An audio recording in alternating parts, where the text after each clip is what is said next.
Today, we're stepping back nearly 2,000 years to follow a Roman from dawn to dusk. What did they eat for breakfast? Where did they work, socialize, and relax? And how different was everyday life from what movies and textbooks usually show us? If you enjoy calm, immersive history and stories that bring the past to life, you're in the right place. Take a second to like this video. Really helps the channel grow. Share your thoughts in the comments. And don't forget to subscribe for more peaceful journeys through history. You'll also find plenty of related videos waiting for you when this one ends. Now, settle in, and let's spend a day living as a Roman citizen, from the first light of morning to nightfall in the eternal city. Now, picture this. The sun rises over ancient Rome. The streets begin to stir, and somewhere nearby a baker is already hard at work. But what was a normal day really like for a Roman citizen, from the moment they woke up to the moment the city went quiet at night? Before the sun rises over Rome, the city is already awake. Not awake in a calm, gentle way. Awake in a restless, breathing, shifting way, like something that never really sleeps, only dozes lightly and then stirs again. There is no moment of true silence here. Even in the dark, Rome makes noise. Somewhere nearby, a baker is already working, kneading dough by lamplight. You can smell it before you see it, the sharp, comforting smell of bread mixing with smoke. Down the street, a donkey shifts its weight and snorts. Wooden wheels creak. A door slams too hard. Someone coughs. Someone else argues in a low voice, already tired, already irritated, and the day has not even begun. This is Rome before dawn. Not the Rome of statues and postcards. Not the Rome of marble columns glowing in golden light. This Rome is dim, crowded, uneven. The streets are narrow, so narrow that buildings lean toward each other, like old men sharing secrets. Upper floors hang out over the road, blocking what little light the sky might offer. Above you, windows are dark, but not quiet. Somewhere, a child cries. Somewhere else, someone laughs for no clear reason. The city smells like many things at once. Fresh bread, old smoke, animals, sweat, waste that never fully goes away. Rome does not smell clean, even at its quietest hour. It smells alive, and that is the first thing to understand. Rome is not a monument, it is an organism. It breathes, it consumes, it sheds, it keeps going. By the time the sky starts to lighten, thousands of people have already been awake for hours. Slaves moving ahead of their masters' days, laborers preparing tools, shopkeepers unlocking wooden shutters, water carriers lifting heavy containers with slow, practiced motions. Nobody is doing this for romance. Nobody is doing it for history. They are doing it because if they don't, the day will punish them for it. This story is about one of those people. Not an emperor, not a general, not a philosopher whose words will survive for centuries, and not a slave. Either those slaves are everywhere, and their labor shapes every hour of the day. This story follows a Roman citizen of modest means. Someone free, technically. Someone with rights, technically. Someone who belongs to the empire, but does not control it. Someone ordinary, because most Romans were ordinary, and most of them will never be remembered. When we imagine ancient Rome, we tend to imagine the peaks, the triumphs, the speeches, the feasts. We imagine grand villas and flowing togas, confident men walking slowly through sunlit forums, discussing politics and destiny. But that Rome existed for very few people. Most Romans lived here, in the narrow streets, in tall apartment buildings that creaked and groaned and sometimes collapsed. Most Romans woke up tired and went to sleep worried. Most Romans did not feel powerful. They felt busy. They felt watched.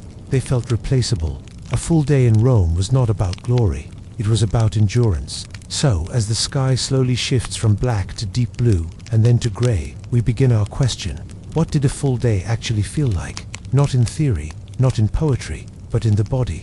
What did it feel like to wake up here, walk these streets, work under this heat, eat this food, breathe this air, and then lie down at night, knowing tomorrow would look almost exactly the same? This is a day measured not by clocks, but by light, by hunger, by exhaustion. Before sunrise, there are no schedules pinned to walls, no alarms, no neat divisions of time. The day begins when the dark loosens its grip and enough light exists to work without burning extra oil. Light is expensive. Darkness is normal. Some people are already moving because they have to, others because they are afraid not to. In Rome, being late can mean losing work. Losing work can mean losing food, and losing food does not take long to become something much worse. You can feel the tension even now. In the early hours, the city hums softly, like it is clearing its throat. Soon, it will roar. But for a moment, just a moment, Rome exists in between sleep and labor, between night and heat, between yesterday's fatigue and today's demands. This is the calmest Rome ever gets. And even now, it is not calm. Somewhere above street level, in a cramped apartment, our Roman citizen is still lying down. The mattress is thin, the room is shared, the air is stale. Sleep has been broken again and again by noise, by movement, by the simple fact that thousands of people are packed into a space never meant to hold them. There is no soft morning here, no gentle stretch, no quiet coffee. Soon, they will rise not refreshed, but resigned, not excited, but prepared. Another day inside the greatest city on earth, a city that demands everything and gives back only enough to survive. As the first pale light slips between the buildings and touches the stones below, Rome fully wakes, and so does the day. Sleep in ancient Rome is not something you fall into, it is something you negotiate. Our Roman citizen does not go to bed at the end of a long, peaceful evening. There is no clear moment when the city powers down. Rome does not believe in that. Instead, sleep arrives in pieces, whenever it can fit itself between noise, danger, and discomfort. Home, for most people, is an insular, tall apartment building packed with families, workers, children, animals, and worries. These buildings rise for 5, sometimes 6 stories high, leaning slightly as if tired themselves. They are built quickly, cheaply, and often poorly, brick and wood, plaster and hope. The higher you live, the cheaper the rent. The higher you live, the worse everything becomes. Water does not reach the upper floors, neither does comfort. If a fire starts below, smoke climbs fast. If the building gives way, the top floors come down first. Everyone knows this. Everyone lives with it anyway. Inside the apartment, space is limited. One room might hold an entire family, sometimes more. Privacy is not a concept here, it is a fantasy. Conversations bleed through walls. Arguments do not stay contained. You know your neighbor's habits whether you want to or not. The floor is hard. The furniture is sparse. A bed, if you can call it that, is often a wooden frame or simply space cleared on the floor. Straw mattresses are common. Wool blankets, if you're lucky. In summer, those blankets are unbearable. In winter, they are not enough. Sleep comes fully clothed. Undressing completely would make you too cold, or too exposed, or too vulnerable if something goes wrong, and something often does. The city never really stops making noise.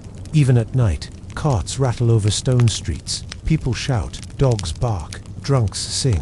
Somewhere nearby, a couple argues loudly enough that you can follow the entire story without meaning to. Above all of that is the sound of movement, feet on stairs, doors opening and closing, the constant reminder that you are never alone. And then there is fear. Fire is the biggest one. Oil lamps flicker everywhere after dark, because without them, the city is blind. One careless movement, one tipped lamp, and flames spread fast through dry wood and crowded rooms. Fires do not politely stay contained. They climb walls, leap floors, and turn entire neighborhoods into panic in minutes. Everyone goes to sleep knowing this. Some people keep a small bundle ready, a bag with a few items they could grab if they have to run. Others don't bother. There is nowhere safe to go anyway. Crime is another quiet companion of the night. Thieves move easily through dark streets. Locks are simple. Windows are unglazed. Night watchers exist, but they are limited, underpaid, and not always eager to intervene. If something happens, you shout and hope someone cares. Sometimes no one does. And then there is the building itself. Insulae collapse more often than anyone likes to admit. Cracks in the walls are common. Floors sag. Stairs creak loudly under even careful steps. Every sound in the night could be nothing, or it could be the beginning of something much worse. So sleep is light, always light. You drift off, not because you feel safe, but because exhaustion eventually wins. Bodies need rest, even in bad conditions, especially in bad conditions. Summer nights bring their own misery. Heat settles into the stone and refuses to leave. Air barely moves. Insects hum and bite. Sweat sticks to skin. Sleep becomes a series of half-dreams, broken by discomfort and thirst. Winter is different, but not kinder. Cold slips through walls and floors. Breath fogs in the dark. Straw mattresses do little to keep warmth in. You curl in on yourself, sharing heat with whoever is beside you, whether that is a spouse, a child, or simply another body trying to get through the night. There is no silence to sink into, no darkness that feels peaceful. Even when your eyes are closed, the city presses in, and yet people sleep. They sleep because tomorrow comes early, because work does not wait, because hunger is more powerful than fear, because living in Rome requires a certain kind of stubbornness. Our Roman citizen sleeps in short stretches, wakes, turns, listens, falls asleep again, dreams of nothing special. Dreams fade quickly when the body is tired enough. Hours pass like this. At some point, the noise shifts. Night sounds fade into early morning sounds. Bakers, water carriers, the low hum of labor restarting, the city clearing its throat again. Sleep ends not with rest, but with resignation. There is no sense of being refreshed, only the sense that enough time has passed to stand up again. This is rest in Rome, not comfort, not peace, just survival. Paused briefly. As the first light creeps through the gaps between buildings, our Roman citizen opens their eyes. Another day is already waiting. The Roman day does not begin with a decision. It begins with light, or more accurately, with the promise of light. There are no clocks on the wall, no alarms buzzing beside the bed. Time is not measured in minutes. It is measured in visibility, in whether you can see well enough to work without wasting oil. Oil costs money. Light is precious. Darkness is cheap. So people wake early, very early. Our Roman citizen opens their eyes before the sun is up, not because they want to, but because the city has decided it is time. Sound arrives first. Footsteps on the stairs, voices below, someone coughing hard enough to wake half the building, a rooster somewhere nearby, far too confident for an animal that small. Sleep loosens its grip, reluctantly. There is no slow morning ritual, no lingering under blankets. Staying still too long only makes the body stiff, and stiffness makes the day harder. So they sit up, swing their legs over the side of the bed, and begin. Washing is minimal. Water has to be carried, bought, or fetched from a public fountain. Using it freely would be wasteful. Most people rinse their hands and face if they can. Some don't bother. Cleanliness in Rome is practical, not ideal. Teeth are not brushed in the modern sense. Mouths are rinsed, maybe rubbed with cloth. Hair is adjusted by hand. Mirrors are rare and dim. You look like you look, that is usually good enough. Smell is managed as best as possible. Oils, if you can afford them. Otherwise, you hope yesterday's sweat has faded overnight. Rome is not a place where anyone expects freshness. Clothing is chosen quickly, not for style, but for function. What you wear depends on your status, your job, and the weather. There are no closets full of options. Most people own a small number of garments, worn again and again until the fabric gives up. Our Roman citizen pulls on a tunicle in winter, linen in summer. It has been patched more than once. The seams are familiar. It fits well enough. Over it, maybe a cloak if the morning is cold.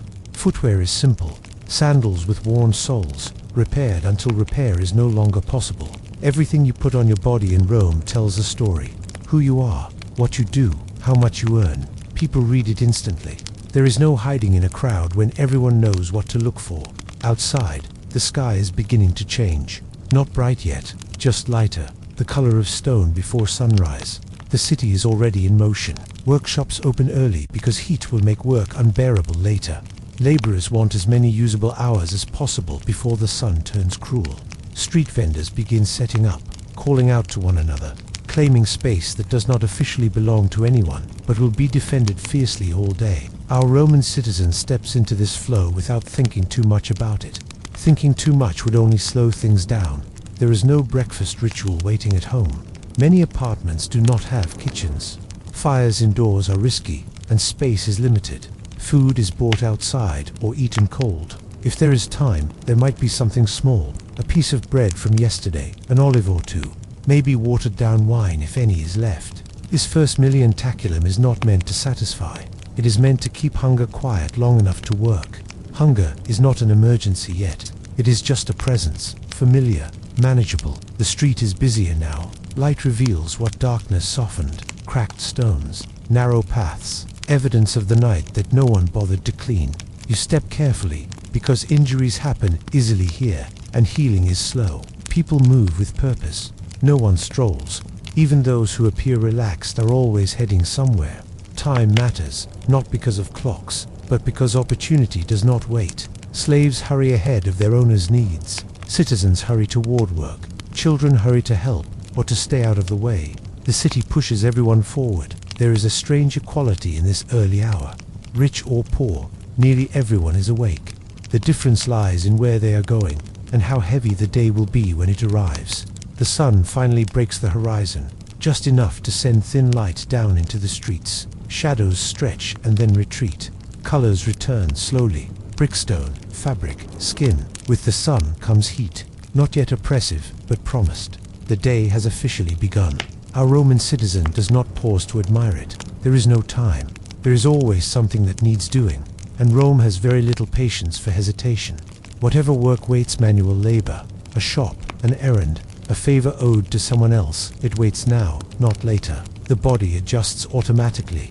Muscles remember yesterday. Feet find their rhythm. The mind narrows its focus to what is directly ahead. This is how mornings work in Rome, not with optimism, not with dread, but with acceptance. You wake because you must. You move because standing still costs too much. And as the city fully shakes off the night, our Roman citizen disappears into the crowd, another figure carried forward by habit, hunger, and the simple need to make it through one more day. Next comes what everyone sees first, what you wear. In Rome, clothing is never just clothing. It is a statement made before you ever speak. When our Roman citizen steps fully into the street, they are already being read by neighbors, by strangers, by people who have learned from long habit how to judge quickly and move on.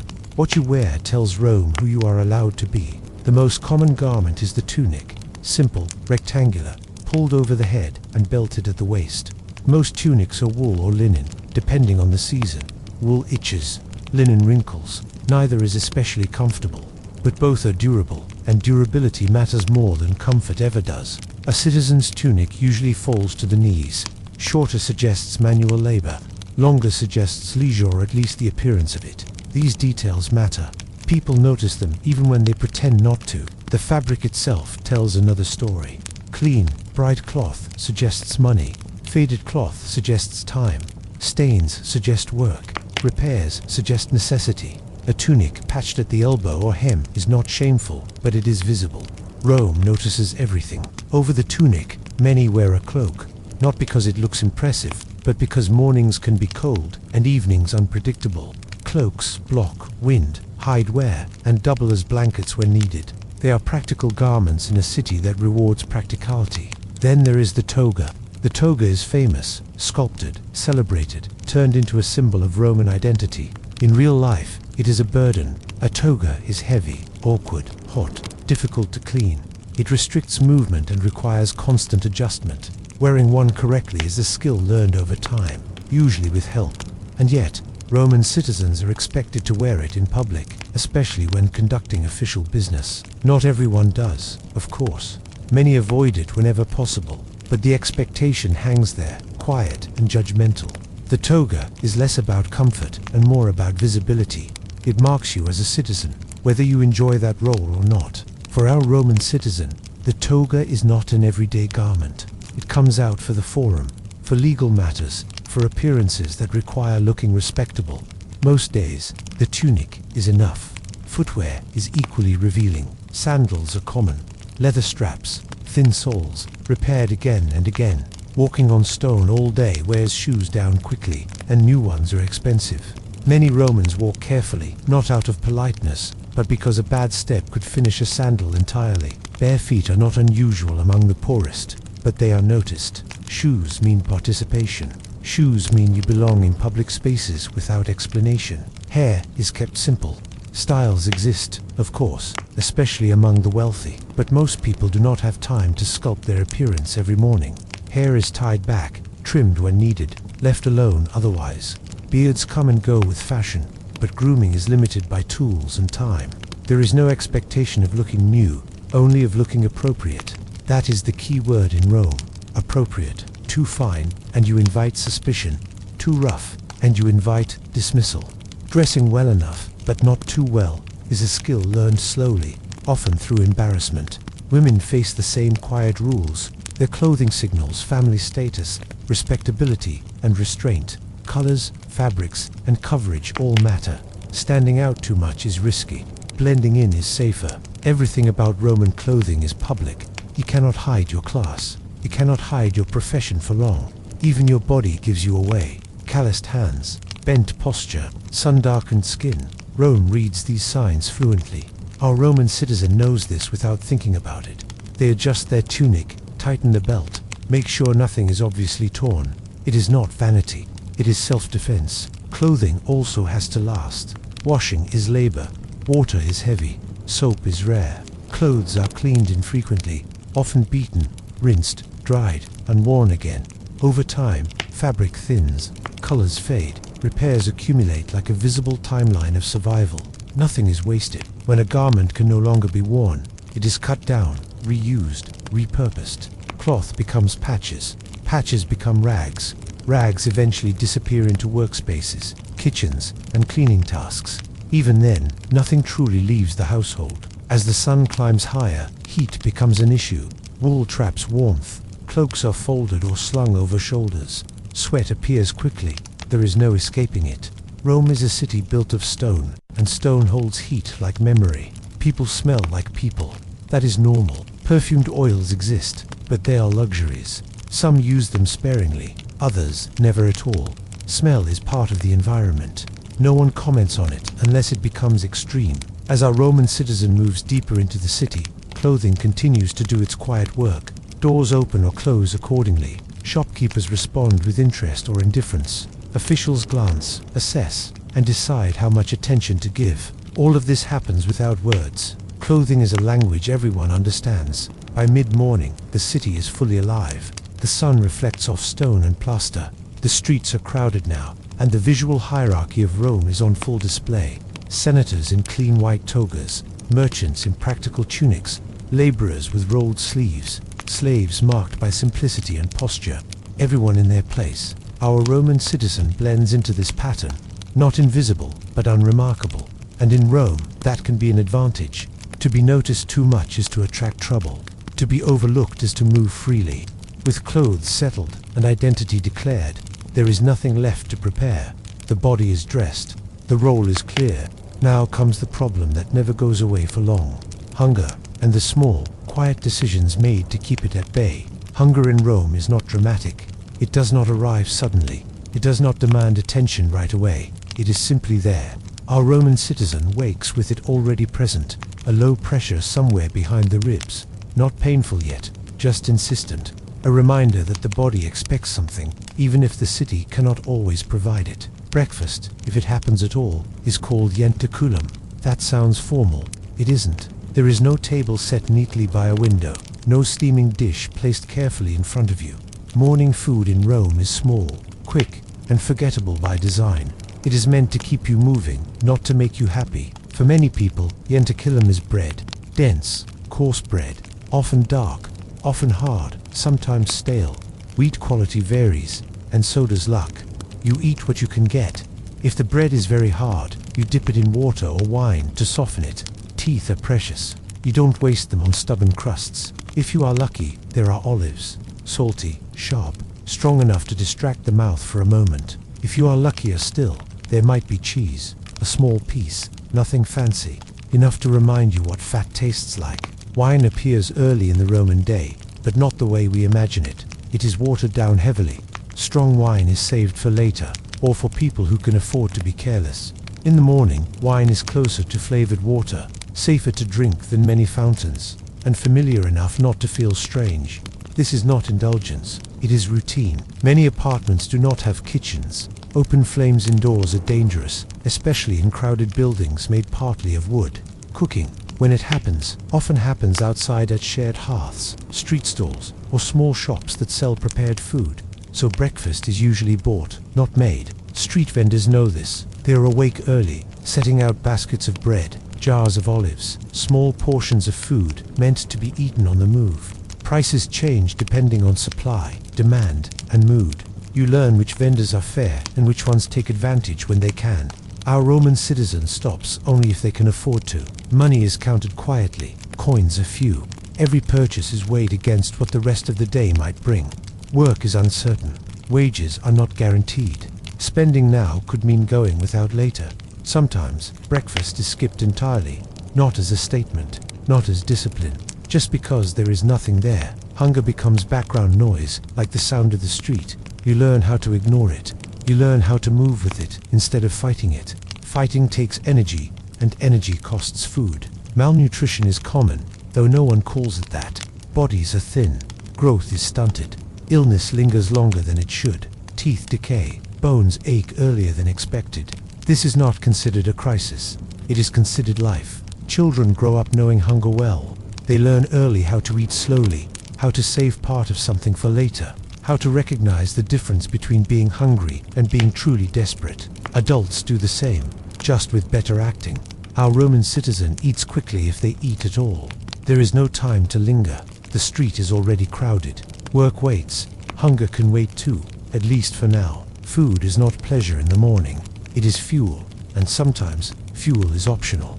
As the day moves forward, the smell of food drifts through the streets. Bread baking, stews simmering, meat roasting somewhere far away, probably for someone else. These smells are not invitations, they are reminders.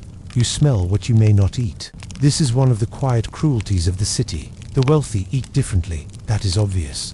They have kitchens, slaves to cook, variety, choice for everyone else. Food is predictable, repetitive, built around grain, legumes, and whatever else can be stretched far enough. Bread fills the stomach, pulls a thick porridge made from grain fills the rest. Flavor comes second, fullness comes first. Our Roman citizen does not resent this consciously. Resentment takes energy too. Instead, they accept it as the shape of things. You eat when you can, you stop when you must.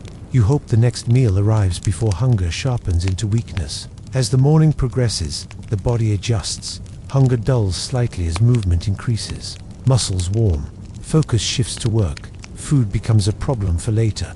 This is how many days are structured. Small intake early. Work through discomfort. Eat more when the day allows it, not when the body asks for it. The Roman body adapts, slowly, quietly, not always successfully. By mid-morning, our Roman citizen is fully part of the city's rhythm. Hunger is still there, but it no longer dominates. It has settled into its place, waiting patiently. Rome teaches patience, whether you want to learn it or not. The sun climbs higher, the streets grow louder, the press of bodies increases, and with an empty or nearly empty stomach, our Roman citizen steps deeper into the city. Now comes the part of the day that cannot be avoided. The street itself, where Rome shows its true size, its true danger, and its true indifference to the people moving through it. The street is where Rome becomes unavoidable. Inside an apartment, you can pretend the city is manageable. Outside, it corrects you immediately. Our Roman citizen steps out into the street and is swallowed by it. There is no gentle transition. One moment you are in a narrow doorway, the next you are part of a moving, shouting, shoving river of people and animals. The streets of Rome are not wide. Most are barely wide enough for two carts to pass, and that is on a good day, with cooperation. Today is not a good day. Today is an ordinary one. Buildings rise high on both sides, blocking the sky. Upper floors jut out overhead, dripping water, scraps, and sometimes worse. You learn quickly not to walk too close to the walls. You also learn not to walk too far from them. There is a narrow safe zone, and even that is optimistic. Underfoot, the stone is uneven, polished smooth in places by centuries of feet, cracked in others by neglect. Rainwater pools in shallow dips. Waste human and animal collects wherever gravity allows it. Sandals slide, ankles twist, falls happen. When someone falls, the crowd does not stop. It flows around them. You keep moving, or you are moved for. Traffic laws exist in Rome. Technically, carts are meant to travel at certain hours. Heavy wagons are supposed to avoid daytime streets. In practice, everyone bends the rules when they can. Merchants want deliveries. Builders want materials. Carters want to finish quickly and go home. So carts appear everywhere. Wooden wheels grind against stone, loud enough to make conversation pointless. Animals strain in their harnesses, eyes wide, hooves slipping. Drivers shout constantly, not out of anger, but necessity. Noise is the only brake most of them have. You learn to listen for wheels behind you. You learn to feel vibration through the ground. You learn to jump sideways without thinking. Animals add another layer of risk. Donkeys, mules, horses, goats, some calm, some not, all unpredictable. A startled animal in a narrow street is not a small problem. It is everyone's problem. Vendors shout over it all. They sell bread, fish, fruit, cheap wine, hot snacks, cold snacks, things you need and things you don't. Their voices overlap, creating a constant chant that fades into background noise unless a familiar word cuts through. Prices are shouted, argued, changed mid-sentence. Everything is negotiable, especially if you look like you might walk away. Children weave through the crowd effortlessly. They carry messages, goods, water, gossip. They duck between legs and carts like they have been practicing since birth, because they have. Our Roman citizen moves carefully, head slightly down, eyes always scanning. You do not stare in Rome. Staring invites attention, and attention invites problems. Instead, you glance. You read faces quickly. You avoid collisions where you can. Personal space does not exist here. Bodies brush constantly. You feel strangers' sleeves, shoulders, breath. Pickpockets rely on this. Everyone knows they exist. Everyone pretends they don't. Hands stay close to purses. Coins are kept in small pouches tied under clothing. Even then, theft happens. If it happens to you, you curse quietly and keep moving. Shouting rarely helps. Above all of this is smell. It is impossible to separate one smell from another. Bread mixes with sweat. Animals mix with waste. Smoke mixes with rot. Perfumed oil floats through briefly and disappears again. The street smells like life happening too close together. You breathe through it. Everyone does. Waste disposal is simple in theory and unpleasant in reality. Chamber pots are emptied into gutters or thrown from windows, usually with a warning shouted first.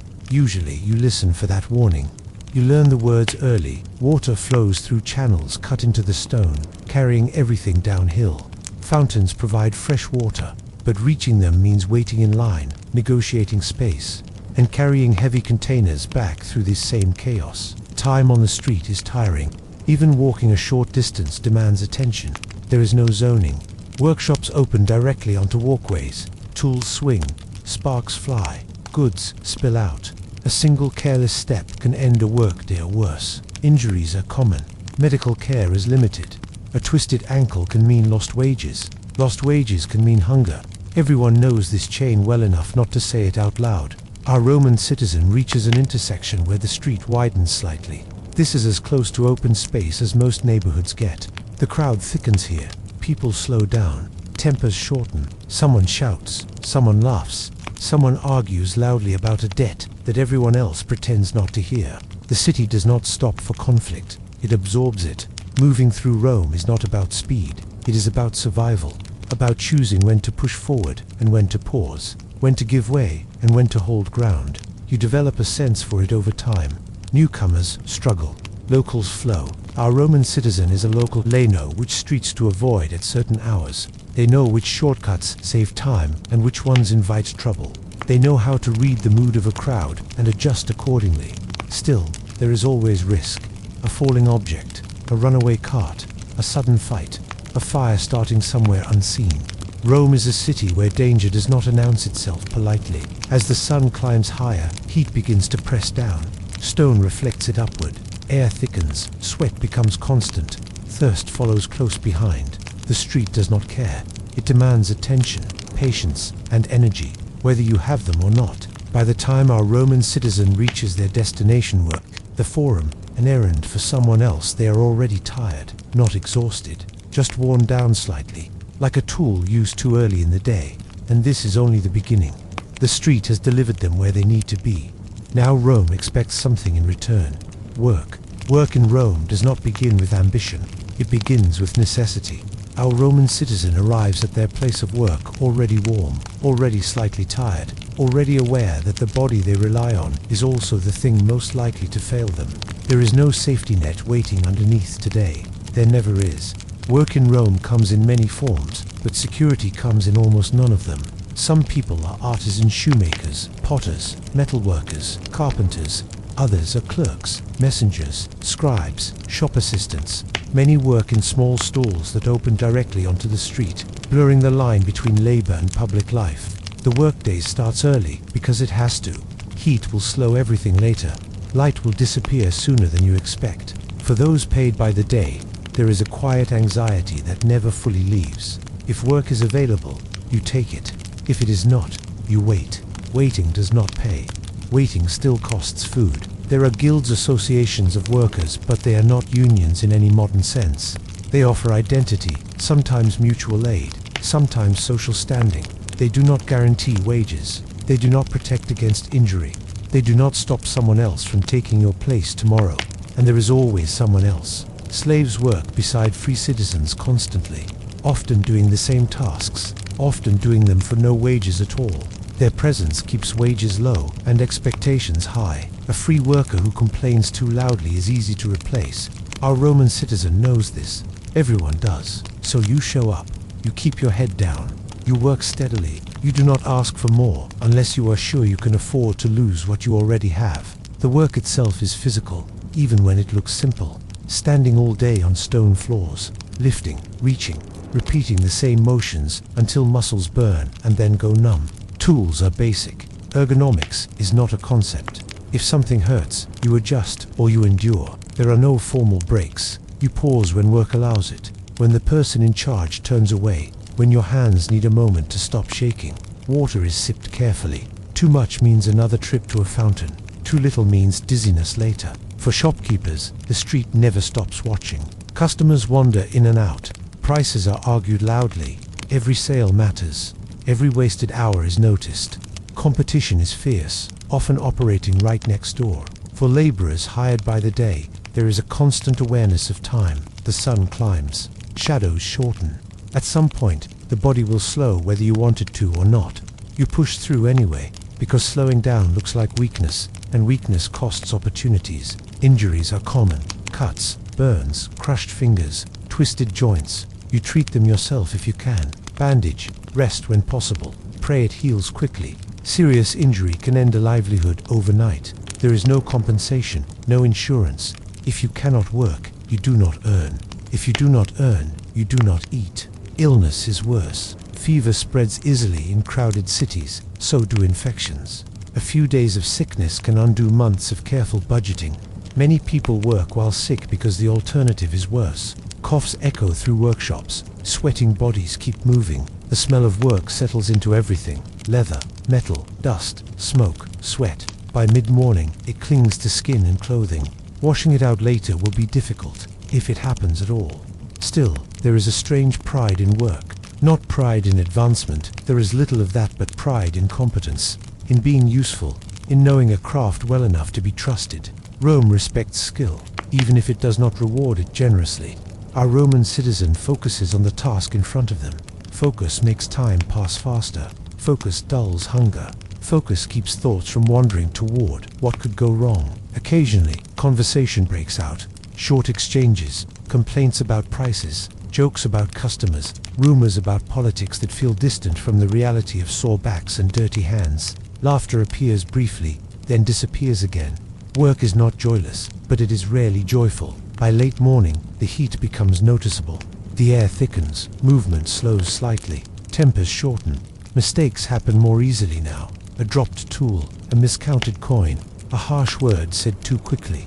No one wants to be here all day, but everyone will be. The sun continues its climb, indifferent to effort. Shadows retreat until there is nowhere left to hide from the heat. Sweat runs freely now. Thirst becomes harder to ignore.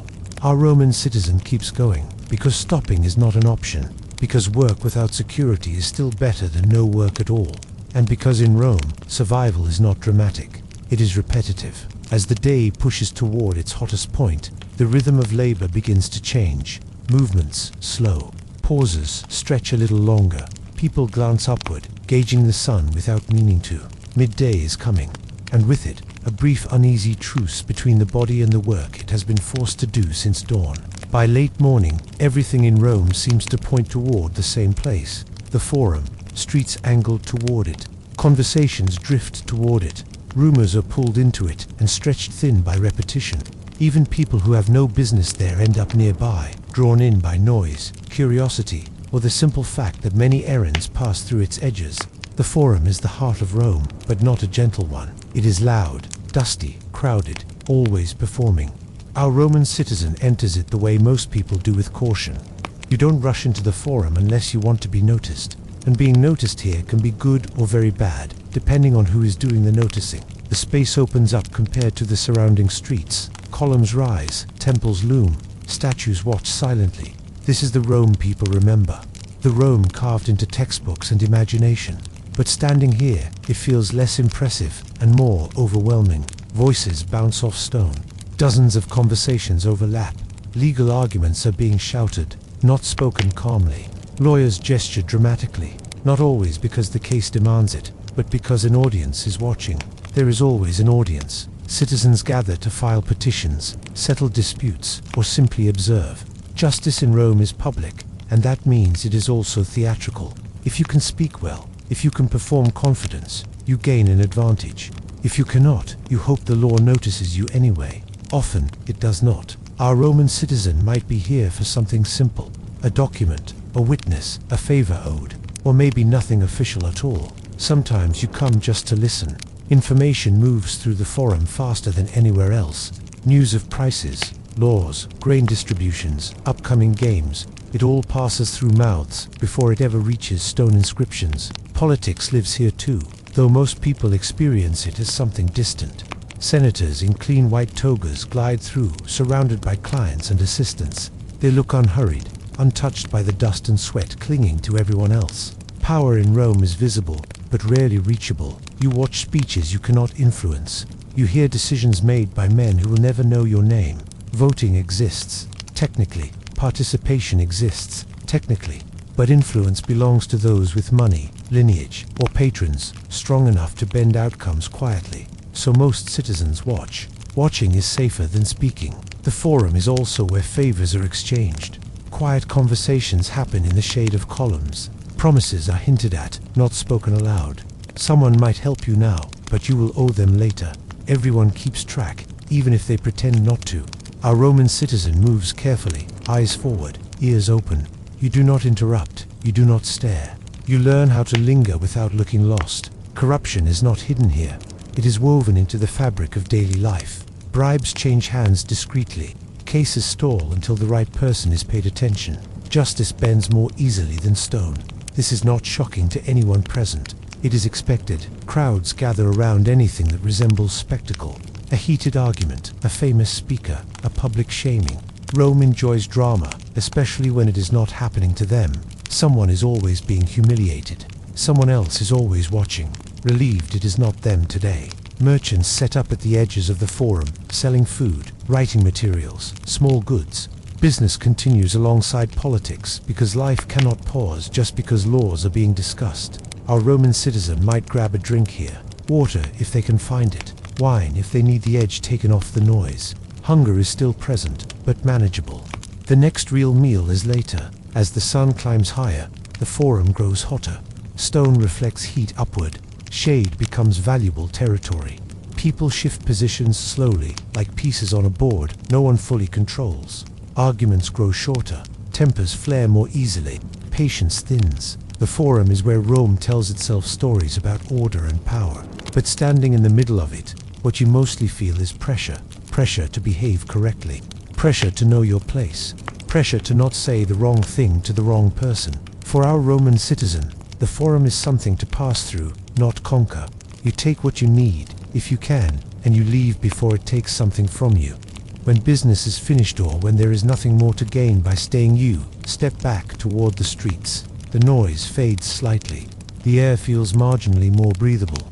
Behind you, the forum continues its endless performance. Ahead, the day still stretches long, and somewhere within it waits a system more powerful than laws or speeches. Patronage, the quiet network of obligation that decides who survives comfortably and who survives barely at all. In Rome, survival is rarely a solo effort.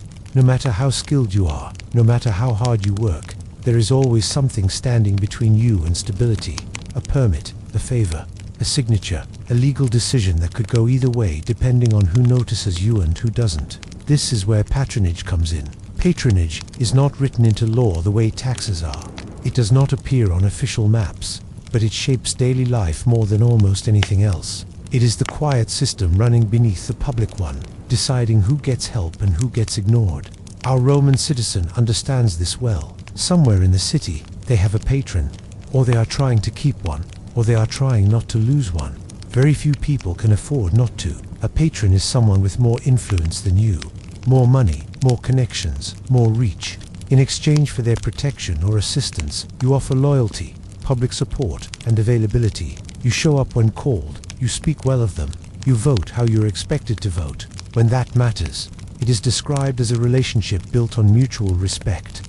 In practice, it feels a lot like dependence. The day often begins with the salutatio, the morning greeting. Clients gather outside a patron's home early, sometimes before sunrise. They wait, and they wait, and they wait some more. Our Roman citizen may be among them on certain mornings, standing quietly with others in the half-light, adjusting their cloak, hoping today will be a good day to be noticed. The door eventually opens. Clients are admitted in order of importance. Some receive warm greetings, some receive a nod, some barely receive eye contact at all. The difference matters. It tells you where you stand. A successful visit might end with a small gift, money, food, a promise to help with a problem later. Sometimes the gift is nothing more than acknowledgement, which still has value. Being seen means being remembered. Being remembered can save you months from now. But every gift carries weight. If a patron helps you, you owe them. Not immediately, perhaps, but eventually. You may be asked to support them publicly, to speak on their behalf, to accompany them somewhere, simply to make them look more important. Sometimes you are asked to do things that make you uncomfortable. Refusing is possible, but it is remembered. Our Roman citizen knows how to navigate this carefully. Gratitude must be visible, but not desperate. Loyalty must be clear, but not embarrassing. You want to appear useful, not needy even though you are, in fact, needy. Everyone involved understands the performance. Patronage reaches into everything. Legal cases move faster if you know someone. Business opportunities appear more often. Protection is real. If someone wrongs you, a patron's name can be enough to make the problem disappear or reappear somewhere else. But the emotional cost is constant. You are never fully free. Your time is not entirely your own. Even your opinions are shaped quietly by obligation. You learn which topics to praise and which to avoid. You learn when to speak and when silence is safer. For many, this is simply how the world works. Some patrons are generous, others are cruel. Most are somewhere in between, interested primarily in themselves, but aware that their power depends on appearing benevolent. Our Roman citizen has seen both kinds. They have stood in line long enough to recognize false smiles. They have learned how to read tone, how to tell when a promise is real and when it is meant to quiet you until you stop asking. Patronage also creates strange social layers. A patron might rely on clients who rely on other clients beneath them. Obligation cascades downward. Power flows up. Gratitude flows sideways, and sometimes nowhere at all. You can spend your whole life in this system and never escape it. Even wealthy citizens often depend on patrons more powerful than themselves. No one is completely independent in Rome. This creates a city full of quiet calculations. When you speak to someone, you are not just speaking to them. You are speaking to everyone connected to them. Their patrons, their rivals, their clients. Words travel quickly and never quite disappear. Our Roman citizen chooses words carefully. Today, maybe there is a request to make, a dispute at work, a tax issue, a neighbor causing problems. None of these are dramatic enough to demand attention on their own. They need backing, so you ask politely, you wait patiently, you accept whatever answer you are given, even if it is disappointing. Showing frustration helps nothing. Humiliation is part of the process. Standing in line, being ignored, watching others receive more attention, laughing at jokes you've already heard, pretending not to notice when someone steps ahead of you because their patron is stronger. Rome does not hide its hierarchies. It reinforces them daily. And yet patronage also saves lives. When grain is scarce, patrons distribute food. When legal trouble looms, patrons intervene. When illness strikes, patrons arrange care. These acts are not purely kind, but they are real. Without this system, many citizens would not survive at all. So you endure it. You learn the rules. You play your part. You smile when necessary. You bow your head slightly, but not too much. By the time midday approaches, the morning obligations begin to fade. Patrons retreat into private business. Clients scatter back into the city, carrying relief, disappointment, or nothing at all. Our Roman citizen leaves with their thoughts busy. Did they say enough? Too much? Were they noticed today, or forgotten? There is no clear answer. There rarely is. The sun is high now. Heat presses down harder. The body feels heavier than it did earlier. Hunger stirs again, quieter than before, but more insistent. The morning has been spent navigating people, not tasks. It is a different kind of exhaustion. As our Roman citizen returns to the street, obligations still clinging like dust, the city shifts pace once more. Work slows, shadows shrink. Midday is arriving, and with it, the heavy, shimmering fatigue that settles over Rome when even the city itself seems to pause not out of mercy, but because everything has reached its limit. By midday, Rome feels heavier, not louder, not faster, just heavier. The sun sits high above the city now, pressing down through layers of stone and dust. Whatever breeze existed in the early morning has disappeared. Air stands still in the narrow streets, trapped between buildings that were never designed with comfort in mind. Our Roman citizen feels it immediately. The heat settles into the shoulders first, then the back, then the legs. Sweat no longer comes in bursts. Sit is constant now, a thin sheen that never quite dries. Clothing sticks, sandals rub. Every step requires a little more effort than the last. This is the hour when Rome slows, whether it wants to or not. Work does not stop entirely, but it changes. Movements become smaller, pauses grow longer. People lean against walls, pretending to check something, anything, just to rest for a moment without looking idle. Inside workshops, the heat is worse. Fires burn for cooking or crafting. Metal holds warmth stubbornly.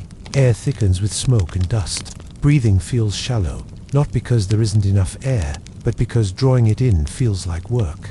Our Roman citizen wipes their face with the back of their hand. The gesture is automatic. Everyone does it. Sweat is not embarrassing here. It is expected. Hunger returns around this time, not sharply, but persistently. The small breakfast from earlier, if there was one, has long since faded. The body reminds you that it needs more than willpower to keep moving. But food is not always available when the body asks for it. Midday meals are inconsistent.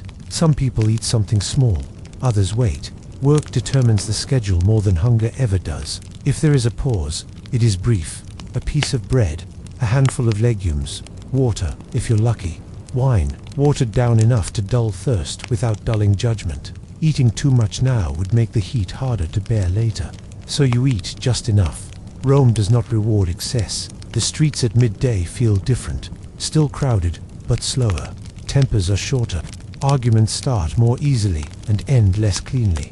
Heat removes patience from even the most practiced city dweller. Shadows are precious now. People cluster wherever they find them, under awnings, along walls, beneath overhanging balconies. Shade becomes a quiet currency. You do not take someone else's without permission, unless you are ready for a confrontation. Our Roman citizen adjusts their path to follow the shade where possible. This is not laziness, it is strategy. Saving energy now means surviving the rest of the day. The body sends warnings. Feet ache from stone, calves tighten, lower backs throb from hours of standing or lifting. There is no word for ergonomics here. You learn which pains can be ignored and which ones mean you should stop before something tears or breaks. Stopping completely is rare. Most people push through. They have learned to pain as a signal, but not always one you can afford to listen to. Some businesses close briefly during the hottest hours. Doors are pulled shut. Shutters lower halfway. Inside, people sit quietly, drink water, and wait for the sun to shift. This is not rest so much as survival pause. Others cannot afford even that. Day laborers wait in open spaces, hoping someone still needs work. Vendors remain at their stalls, fanning themselves, voices hoarse from shouting. Slaves continue as ordered, regardless of heat. The city hums at a lower pitch. Even animals slow. Donkeys stand with heads low. Dogs search for shade and lie flat against cooler stone. Birds retreat to rooftops where air moves more freely. Our Roman citizen feels the fatigue deepen into something dull and constant. Thoughts blur slightly at the edges. Focus becomes harder to maintain. This is when mistakes happen. This is when injuries increase. Everyone knows it. This is why midday feels dangerous in a quiet way. Not dramatic danger, but slow danger. The kind that builds unnoticed until something goes wrong. A slipped tool, a missed step, a word spoken too sharply to the wrong person. Rome remembers those mistakes longer than you do. Short naps happen where they can, on steps, against walls, in the back of shops. They are not deep, restful, sleep just moments of darkness behind the eyes. A reset, barely enough to continue. No one judges this. Everyone understands. The body has limits. Rome ignores them, but the body does not. Our Roman citizen might pause now, leaning against a wall, letting their eyes close briefly. Sounds fade into a low blur. For a moment, there is nothing but warmth and breath. Then something snaps them back, a shout, a cart passing too close, the feeling of time slipping away. Midday does not last forever, but it feels like it might. Eventually, the sun shifts just enough to change the angle of light. Shadows lengthen slightly. The heat remains, but it loses some of its sharpness. People sense it without needing to look up. Movement resumes. Work picks up again, cautiously at first. Muscles complain as they are asked to move after slowing down. The body protests, but it obeys. Our Roman citizen straightens, stretches carefully, and rejoins the flow. The day is far from over. There are still errands to run, still obligations to meet, still food to find. Midday has taken its toll, as it always does. It has not broken anyone, not today. But it has reminded everyone that Rome is not impressed by effort. It simply waits to see who can keep going. As the afternoon begins to unfold, the city shifts again. The pace changes, the noise adjusts. The next stage of the day approaches one that promises relief, at least in theory. Water, steam, crowds. The place where Rome pretends comfort is shared equally. The baths.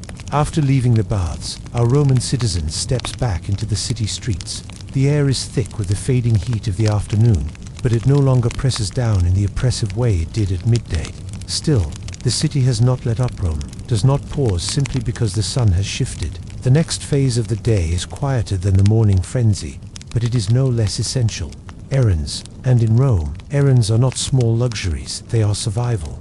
Each movement, each interaction, each transaction is a careful calculation. Miss one, and the ripple can affect the evening meal, the next day's work, even your standing with neighbors or patrons. First comes water. Even after the baths, hydration is critical. Fountains dot the city, but finding one is rarely simple. The loudest fountains are crowded. The quieter ones may be polluted or dry. Our Roman citizen carries a container, probably a small amphora, bracing it against the body as they push through narrow streets. Crowds of children, animals, and merchants make movement tricky. Every step requires attention. One misstep and water is spilled, creating a small disaster for later. Filling the container is a public act. You wait your turn, making eye contact with no one for longer than necessary, offering coins if required. A misjudged glance can be interpreted as impatience, a challenge, or arrogance. Rome sees everything. Even at a fountain, etiquette is survival. Once the water is secured, attention shifts to food or the materials to make it. Markets are open, though less frenzied than in the morning. Stalls sell bread, cheese, olives, lentils, vegetables, and occasional meat. Prices fluctuate constantly, depending on supply, demand, and temperament of the vendor. Some are fair, others take advantage of distraction, fatigue, or unfamiliarity. Our citizen has learned the rhythm. Look, assess, negotiate, calculate. A handful of beans is not just a meal, it is a careful division of resources for the day, or even the week. Overpay, and tomorrow may bring hunger. Underpay, and you risk angering the vendor and losing credibility. Coins are few, and everyone carries weight. Goods are inspected quickly. Olives are squeezed between fingers to gauge firmness. Cheese is smelled and tapped to assess freshness. Bread is pressed to see if it will last. Every transaction is practical. Pleasure rarely enters into the calculation. Rome is about function first, and taste second, often far second. While gathering supplies, our Roman citizen encounters fellow citizens, neighbors, and acquaintances. Interaction is strategic. A greeting is brief, polite, and non-committal. Too much friendliness risks an obligation. Too little risks offense. Eyes and body language are constantly monitored. A tilt of the head, a quick smile, the placement of hands, these are the subtle signals that define social survival. Then come minor repairs. In a city as old and dense as Rome, things break constantly. A sandal strap snaps, a tunic frays at the hem, tools dull or chip, furniture creaks dangerously. You cannot ignore these issues, because neglect leads to worse problems, injury, illness, or public embarrassment. Repair work is never elaborate. Leather is stitched roughly. Wood is reinforced with nails and hope. Cloth is patched with whatever is available. Perfection is not expected. Survival is our citizen carries or borrows materials from the home or shop.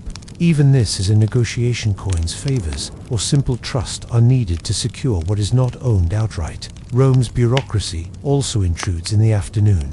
Not official bureaucracy as we know it, but necessary permits, taxes, or informal registrations still demand attention. A small piece of land may need inspection. A market stall may need authorization.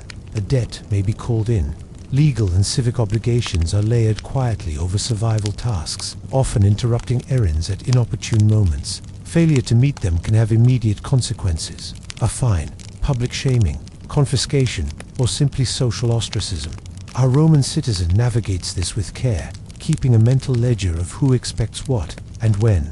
Miscalculations can cost hours or even coins, neither of which are plentiful. Crowds, still present, though thinning slightly from the midday heat, demand constant attention. Carts continue to pass, animals still stumble through narrow streets, and children dart unpredictably between legs. Spilled water, dropped goods, and shouted insults are ever-present risks. You learn to anticipate chaos without becoming paralyzed by it. Efficiency is a skill. Survival is a muscle. By late afternoon, errands shift toward preparation for the evening meal. Food is gathered, small household repairs completed, and minor purchases made for clothing, oil, or cleaning materials. Nothing is extravagant. Nothing is leisurely. The goal is function. A dinner that will fill the belly. A home that remains livable. A body that remains clothed and mobile. Even with these basic tasks complete, the weight of the day lingers. The Roman citizen moves slower than in the morning, fatigue etched into each step. Limbs are stiff, feet ache, back muscles protest hours of bending, lifting, and carrying. Every errand completed feels like a small victory, but victory is measured only in whether it allows continuation, not celebration. The social dimension is never far away. Street interactions, patronage checks, and neighborhood observations continue to shape behavior. A neighbor's opinion can affect access to goods, the willingness of a local vendor to offer credit, or the willingness of a patron to notice you favorably. Relationships are constantly maintained, quietly and deliberately, while the work of survival proceeds. Time itself feels different in this late afternoon phase. The sun leans toward the horizon. Shadows stretch along walls and across streets, offering relief from heat. The light softens, but visibility diminishes slightly. The city feels slower, almost reflective, though danger remains. A dropped coin, a stumbling animal, or a cart barreling around a corner can undo the careful planning of hours. Still, errands must be completed. Water must be carried back home. Bread and beans must be stored. Repairs must be noted for tomorrow, if not completed today. The day will not wait for you, and neither will Rome. By the time our Roman citizen begins the final stretch of errands, a quiet rhythm emerges. Each step is deliberate, each interaction calculated, each purchase and repair is performed efficiently, with minimal waste of energy. Fatigue has become companionable. Hunger is controlled, or at least managed. Awareness is sharp, not frantic. Survival is still fragile, but predictable in a way that allows planning. These afternoon errands, mundane though they seem, reveal the real backbone of life in Rome. Survival is not dramatic. It is repetitive, detailed, and constant. Each action is a response to previous needs and a preparation for the next set of problems. The city does not forgive mistakes, and it does not reward caution beyond immediate benefit. Those who thrive do so through careful observation, discipline, and relentless persistence. As shadows lengthen further, our Roman citizen begins thinking about the evening meal. Food must be gathered, prepared, or purchased. The street will soon grow darker, and the dangers of night will come into play. Errands are not yet complete, but they are nearing a pause that allows brief rest, social interaction, and the fleeting pleasure of completing the day's essential tasks. This quiet phase of Roanthe errands, the repairs, the water carrying, the calculated purchases may seem small compared to the grandeur of the forum or the spectacle of the baths. Yet it is the pulse of ordinary life, the rhythm that keeps families fed, homes functioning, and citizens capable of enduring another day. Without it, nothing else matters. By the time our Roman citizen returns home, containers full, goods stashed, repairs noted, and small obligations accounted for, there is a sense of fragile accomplishment. The city remains indifferent, the sun still hot, and the evening promises its own challenges. But for now, survival feels manageable. The errands are complete, the necessities are in place, and for a brief moment, The city seems almost bearable, and yet the cycle is not over. Dinner waits. Social obligations may continue. Hunger will return. Heat may fade, but night brings its own dangers. The work of life in Rome is relentless. It is a continuum of small battles, fought with patience, observation, and quiet endurance. For our Roman citizen, these errands are more than chores. They are acts of survival. Each step measured, each interaction performed with care, each purchase a minor victory, each repair a promise that tomorrow will be possible. And as the sun dips toward the horizon, casting long shadows across stone streets and crowded alleys, our citizen prepares for the next stage, seeking sustenance for the evening, the one meal that, if executed well, will allow body and mind to survive another night in the city that never truly rests. Because in Rome, survival is always just ahead, and never entirely guaranteed.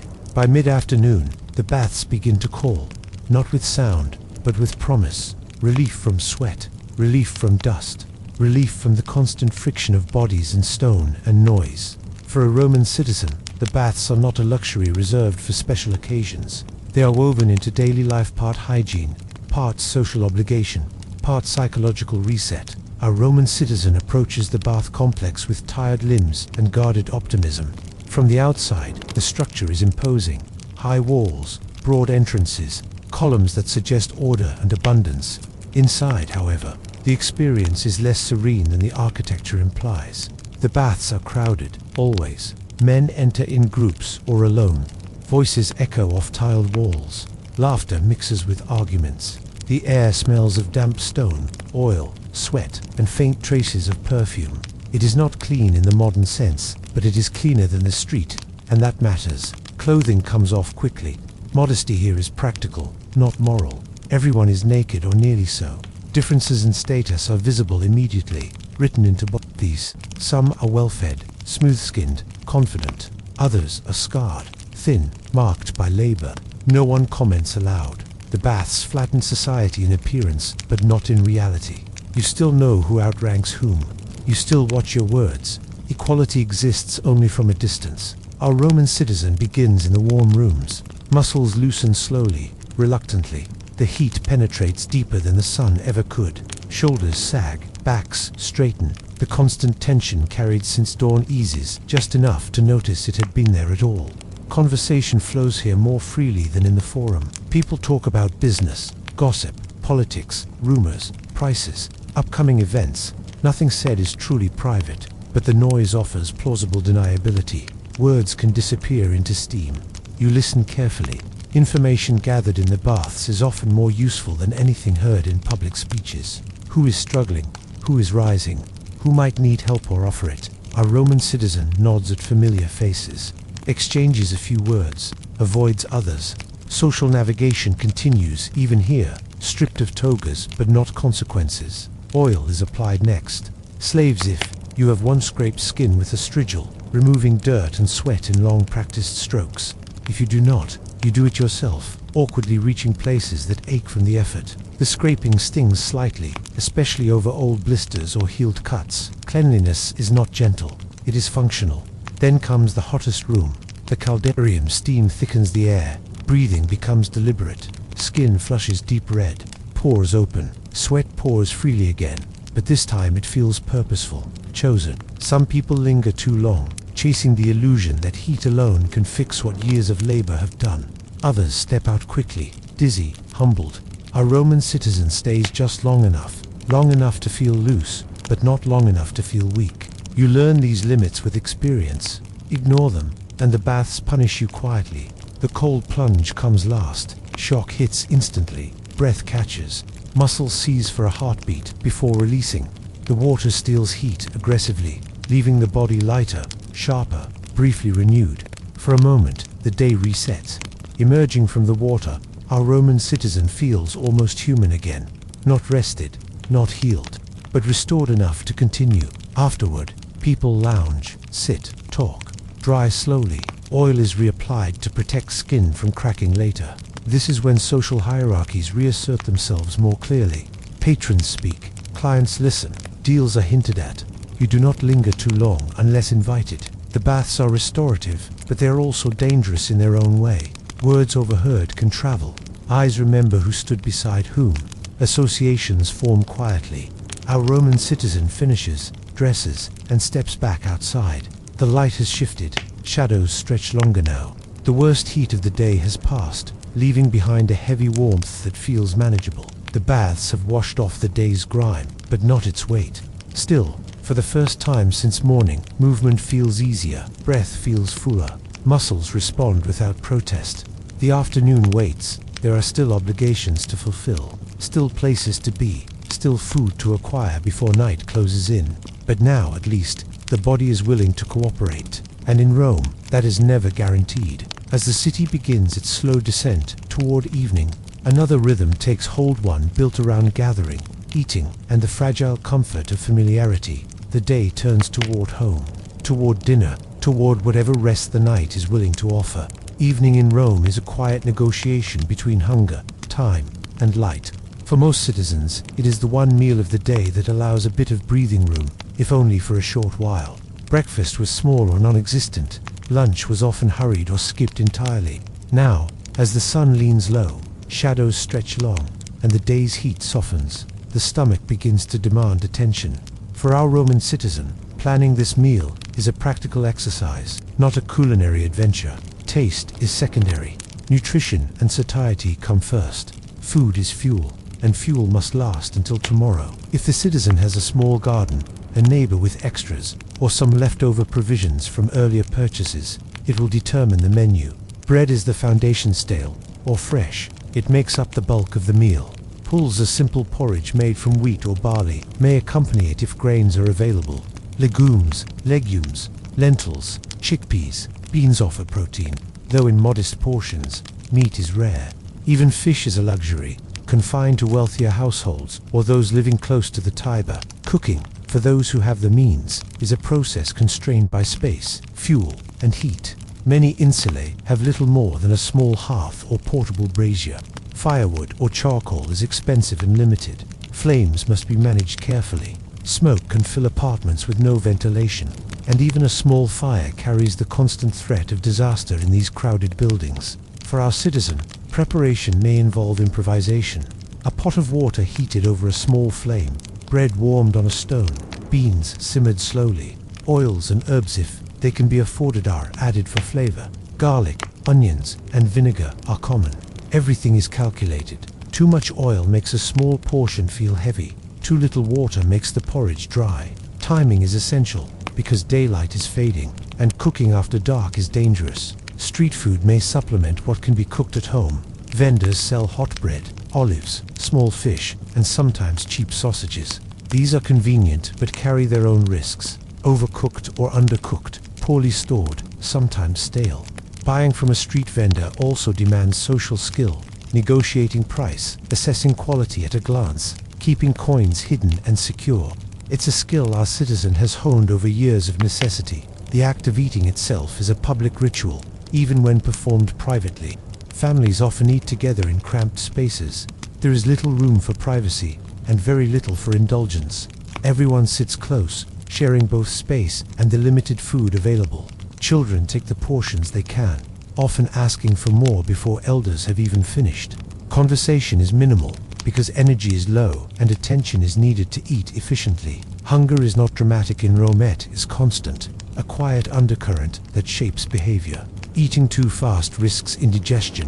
Eating too slowly risks sharing less than you might need. Every bite is measured in terms of calories, not pleasure. Our citizen knows how to stretch a meal across minutes and mouthfuls, balancing satisfaction and prudence.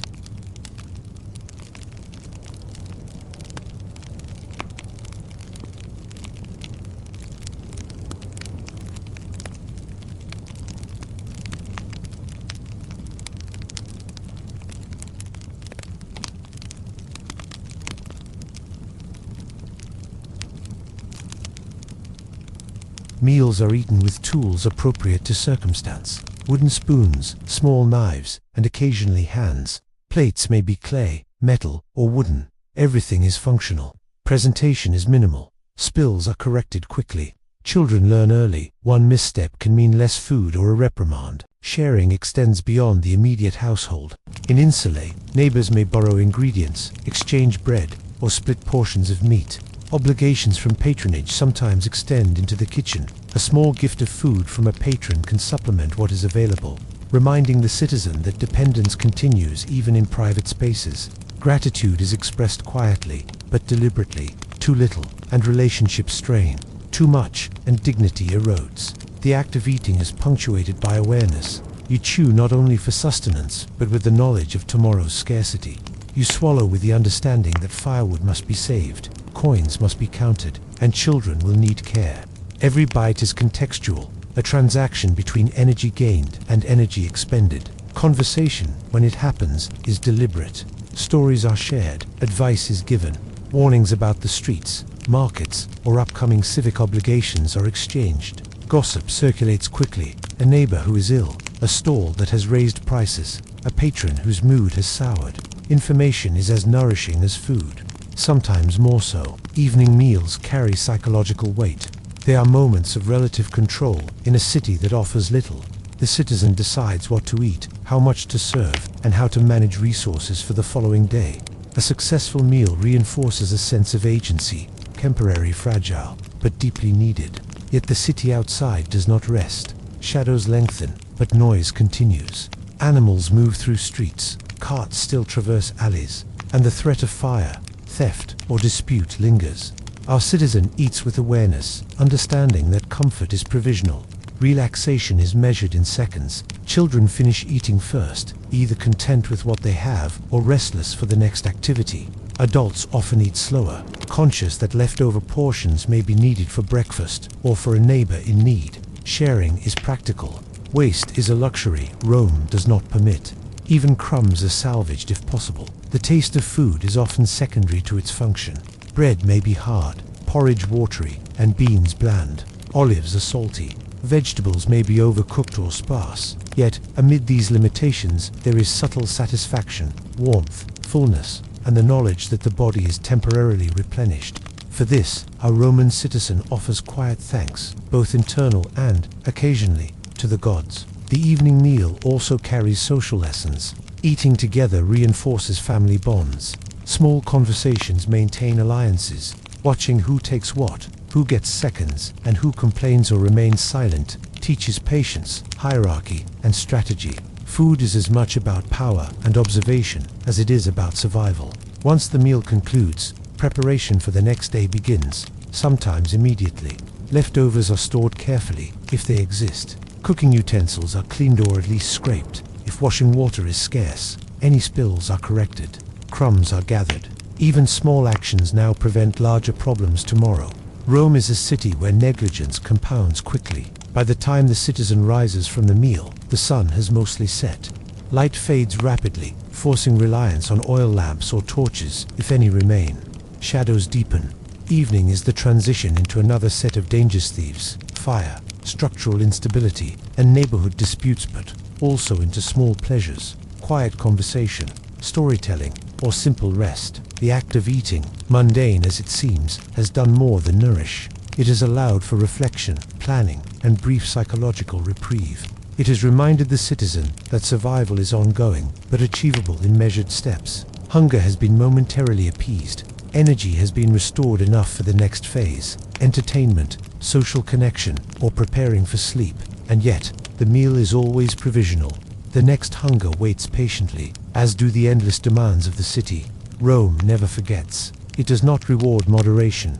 It simply observes, unfeeling, until the citizen performs the necessary tasks to continue. For a Roman citizen of modest means, the evening meal is both simple and profound. Simple in ingredients, profound in purpose. Bread, legumes, water, and perhaps a few tokens of flavor. But these same simple components sustain the body, reinforce social networks, and provide a rhythm that shapes the entire day. In them, the ordinary citizen finds quiet endurance, the hidden engine of Rome itself. As the meal concludes, dishes cleared as best as possible, oil lamps lit, and small conversations fading into the quiet hum of the insula, our citizen rests briefly. Tomorrow will bring the same rhythm, waking early, walking crowded streets, performing obligations, and finding sustenance. But for now, the belly is full, the body is slightly lighter. The city, momentarily, feels manageable. This is Rome in the evening, a city of survival, repetition, and endurance. Ordinary lives continue, quietly heroic in their persistence. And as our citizen leans back, tired but fed, they know the night will demand attention, but they also know they have conquered the first true victory of the evening: food. With the evening meal complete, our Roman citizen feels the familiar tug of exhaustion, but also the subtle lure of escape. Rome is relentless, demanding constant attention, labor, and awareness. The streets may be quieter than midday, but the city's pulse does not stop. And sometimes, to survive the weight of it all, one must find ways to breathe, even briefly. Entertainment in Rome is a curious mixture of necessity and indulgence. It is neither always fun nor always safe, but it serves a vital purpose. It offers the mind a break from the endless calculations of survival. For ordinary citizens, entertainment is rarely luxurious. It is public, communal, noisy, and sometimes a little dangerous, but it is essential. The taverns are the first stop for many. Small establishments line the streets, offering a handful of stools, a low counter, and a few basic drinks. Wine is watered down, beer is rare, food is minimal, often a second, lighter portion of the day's meal. But the value of the tavern is not nourishment, it is distraction. Inside, the atmosphere is thick with conversation, smoke, and the smell of oil lamps. People lean over wooden counters, speaking loudly to be heard. Jokes are exchanged, stories are told. Arguments flare over petty grievances, prices, and politics. The din is constant. You do not enter a tavern for quiet. You enter it to feel alive amid the chaos. Games are common: here dice, knucklebones, and other small wagers. Gambling is never entirely about winning. It is about distraction, about temporary risk in a controlled space. Luck can make you rich for a night, or take the last few coins you have. Either way, the experience is a release. The tension of survival is suspended, if only for a moment. Our citizen may participate, or simply watch. Watching is also a skill. Observing others' behavior, reading their strategies, laughing at misfortune without being cruel. These small lessons are part of surviving. Rome has much as any legal knowledge or skill with tools. Taverns also host music and storytelling. A harp or lyre, a flute, sometimes a small drum accompanies a wandering storyteller. Tales range from the heroic deeds of generals long dead to exaggerations about life in far-off provinces. The stories are often loud, dramatic, and occasionally absurd, but they work. They pull the listener out of the narrow confines of their own day, even if only for a few minutes. Humor is surprisingly common. Romans laugh at human weakness, absurd bureaucracy, or the antics of the wealthy. Comedy is a survival mechanism. It is a reminder that life, no matter how structured and unforgiving, can still be ridiculous. A merchant who trips over his own cart, a patron who forgets a client's name, a child who spills oil on the floor. These small absurdities become the substance of conversation and laughter. For those seeking something more public, the Ludio games offer another form of escape.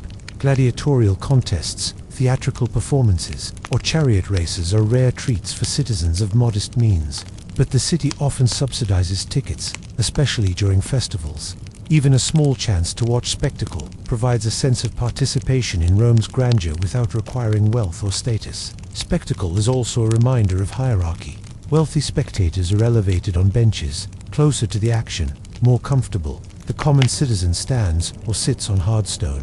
Yet, in these moments, differences shrink in comparison to shared fear, excitement, or delight. Everyone reacts to the roar of the crowd, the clash of weapons, the suspense of the race. Emotion is universal, and for a brief window, survival worries fade. Street performers offer another outlet. Jugglers, acrobats, musicians, and comedians move among the citizens, performing for tips. These acts are fleeting, but effective. Our citizen may toss a coin, not for admiration, but as a transaction. Entertainment, bought with minimal cost, but maximum reward. The mind relaxes, muscles ease slightly, and laughter rare, simple, human finds its way through the fatigue. Alcohol amplifies these escapes but also carries risk. A small drink eases tension, encourages socialization, and temporarily blunts the awareness of hunger, fatigue, or minor aches. Too much, however, exposes vulnerability. A stumble on a cobbled street, a poorly chosen word, A hand that lingers too long it is easy to offend or be taken advantage of while intoxicated. Moderation, learned through trial and error, is essential. Entertainment also offers connection. Friends, neighbors, and occasional acquaintances converge in taverns, public spaces, or near street performers. Conversation is both diversion and strategy. Sharing laughter creates alliances. Exchanging observations about markets, patrons, or family life strengthens community bonds. In Rome, where survival depends on relationships, even idle chat is subtly purposeful. The psychological benefits are clear. Our citizens' muscles may ache less after laughing at a juggler's clumsiness. Their mind may feel lighter after a brief argument turned into a joke. The weight of the day is still there, but temporarily softened. For a few precious hours, survival does not dominate every thought. Still, escape is never complete. Street noise persists outside the tavern. Carts rattle over uneven stone. Children shout in alleys. Neighbors' disputes echo. The city reminds you, constantly, that calm is temporary and danger is never far. Even in moments of diversion, awareness cannot entirely relax. Some citizens seek escape in quiet contemplation. The small courtyards of Insulae, if accessible, offer a rare moment of stillness. Sitting in the fading light, feeling the cooling stone beneath, breathing in the smell of the city that has worked and laughed and yelled all day is another kind of entertainment, subtle and restorative. It does not carry coins or noise, but it demands attention. You notice shadows, smell cooking fires, hear the far-off call of a vendor, and feel the city breathe around you. For our Roman citizen, this balance between engagement and observation, amusement and practicality is crucial. Entertainment is never pure leisure. It is coping. It is release. It is preparation for the night ahead. By the time the city dims further, oil lamps flicker in windows, casting elongated shadows across streets and alleys. Taverns begin to empty. Games are concluded. Street performers move on. Our citizen has laughed, observed, conversed, perhaps even gambled. They have regained a fraction of energy and focus lost to heat, hunger, and labor. And yet, the escape is not indulgent. It is carefully measured. Tomorrow will demand attention again. Patrons will need recognition. Work will resume. Streets will remain crowded, noisy, and treacherous. But for now, the mind and body have a chance to recover. Entertainment has done its quiet work. Humor, distraction, and ritual, these are the tools of endurance. Rome is harsh, and the city does not reward effort equally, but it allows moments of relief if you know where to find them. Even modest citizens can find joy, even fleeting, amid obligations, fatigue, and scarcity. Our Roman citizen steps away from the noise. The streets are darker now. The city hums softly, carrying echoes of the day, arguments, laughter, footsteps, the clang of distant carts. They may pass children playing, merchants closing stalls, neighbors talking quietly over shared meals. These small signs of life are comforting, grounding, and familiar. Entertainment, in this sense, is survival. It is the breath drawn between tasks, the pause that allows continuation. Without it, fatigue would compound, and the city's relentless demands would feel impossible. With it, endurance becomes manageable, even sustainable. The citizen carries home the echoes of laughter, the rhythm of music, the memory of a cleverly told story. They are lighter for it, if only slightly. The body is still weary, the stomach filling with evening nourishment, but the mind feels renewed. As night settles fully and lamps glow in the windows of Insulae, our Roman citizen prepares for the final phase of the day, returning home, securing personal space, and navigating the fragile calm before sleep.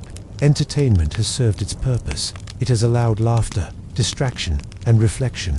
It has reminded the body and mind that survival is not just about food and labor, it is about endurance of spirit as well. Rome is a city of constant demand, but even here, moments of joy, shared stories, and small escapes remind its citizens that life, however harsh, is still lived, and sometimes that is enough. Evening deepens, the sun has disappeared behind the horizon, leaving Rome bathed in long shadows and the pale glow of oil lamps.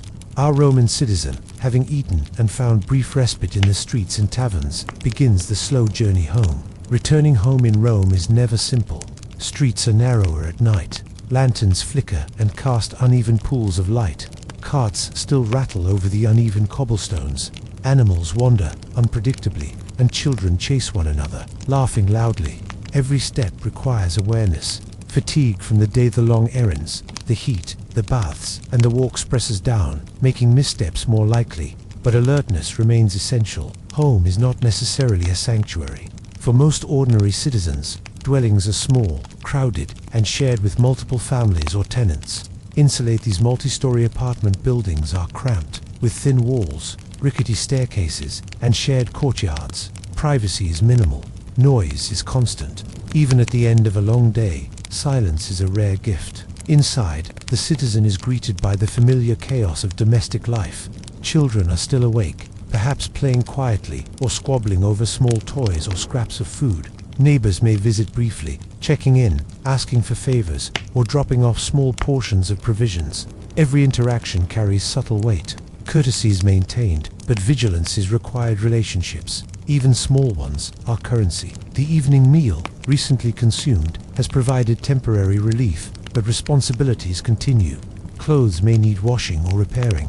Pots and utensils must be cleaned as best as possible, often with limited water and rough cloths. Floors are swept, if time and energy allow.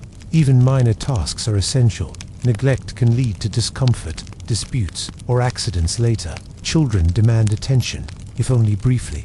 Baths or washing may be repeated for them. Small injuries are tended. Meals must be portioned carefully, if leftovers remain.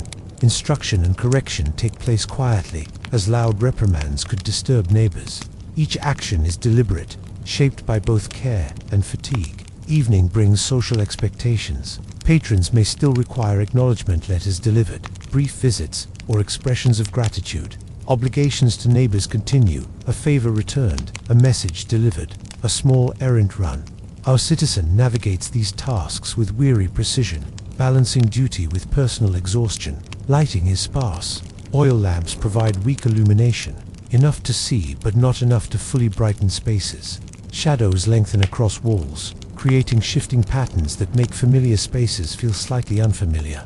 Every movement is cautious. Fires for cooking or warmth carry constant risk. A misstep could set the insula ablaze. Carelessness is dangerous, even at this stage of the day. Fatigue accumulates, yet the mind remains active. Thoughts of tomorrow work, errands, obligations, meals persist. Planning continues even as the body craves rest. Awareness is a constant companion. Our citizen has learned to compartmentalize, perform immediate tasks efficiently, defer worries about future events, but never ignore them entirely. Family interactions define much of the evening. Conversations are muted, deliberate, often instructional. The day's events are recounted sparingly. Children share small stories. Parents correct minor errors. Older siblings assist younger ones. Shared space amplifies minor tensions. Arguments flare easily in confined quarters. Patience is tested continually. The insula itself is alive. Neighbors move about. Steps creak. Doors open and close. Voices echo through stairwells and courtyards. The citizen adapts, stepping lightly, speaking softly. The communal nature of life requires constant negotiation between personal comfort and social obligation.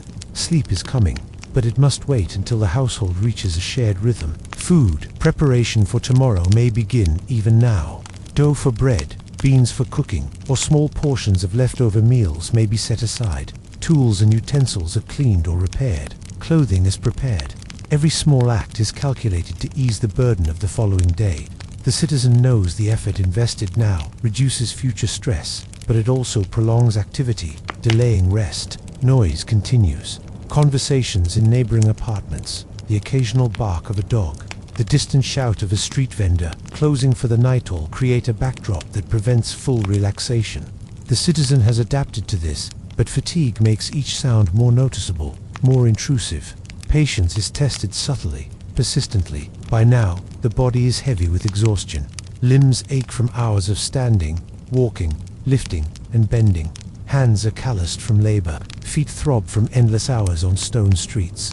Yet, despite the fatigue, there is a small sense of accomplishment. The day's essentials have been performed. Water has been carried, food gathered, clothing repaired, social obligations met. Survival, in its most basic sense, has been achieved once more. Evening routines include small moments of comfort, settling children into sleeping spaces, adjusting mats or blankets, preparing oil lamps, and taking brief, deliberate breaths.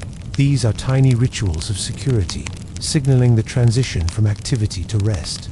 They offer psychological relief as much as physical. Our Roman citizen may pause for reflection, mentally reviewing the day, what was accomplished, what remains incomplete, what must be addressed tomorrow. It is a quiet accounting, a necessary habit for life in a city that demands constant attention.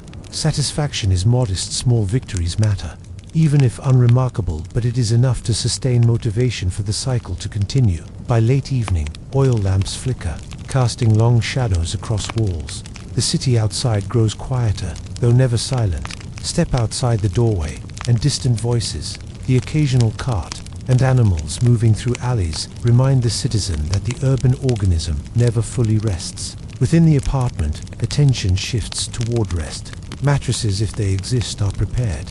Blankets are arranged. Children are settled. Small personal rituals, like a final washing of hands, brushing of hair, or placement of tools and possessions, are performed. These acts create a fragile sense of order, a tiny buffer against the chaos outside.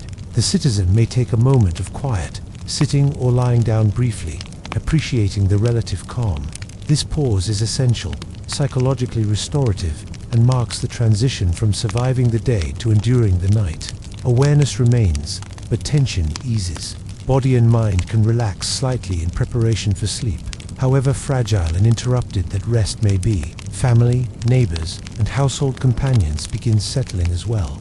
Sleep routines intertwine, creating a communal rhythm that is comforting, if imperfect. Small sounds of breathing, movement, and whispered conversation echo softly. The citizen adapts, learning when to attend, when to ignore. Each member of the household contributes to the shared equilibrium, consciously or unconsciously. Returning home, in Rome, is not merely the act of reaching a physical space. It is a negotiation of safety, a recalibration of obligations, and a ritual of preparation for the night. It is the final stage of a long day, where endurance, strategy, and care converge. Even with fatigue pressing, there is agency, small, careful, but vital. Our citizen knows the city will not slow tomorrow, nor the day after.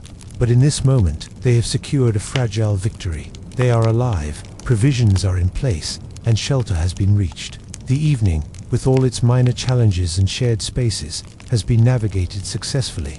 Survival, if not comfort, has been achieved. As darkness settles, the city's hum diminishes, but never entirely disappears. The citizen prepares mentally for the final phase, sleep. Safety is tenuous, comfort is minimal, and rest is fragile, but it is awaited with anticipation. The streets may still hold surprises, the walls may still groan. The night will not forgive carelessness, and yet, as our Roman citizen lies down, arranging body and blankets as best possible, there is a small but essential peace. The day has been endured. The body has been nourished. Obligations have been met. Entertainment and human interaction have softened the edges of exhaustion.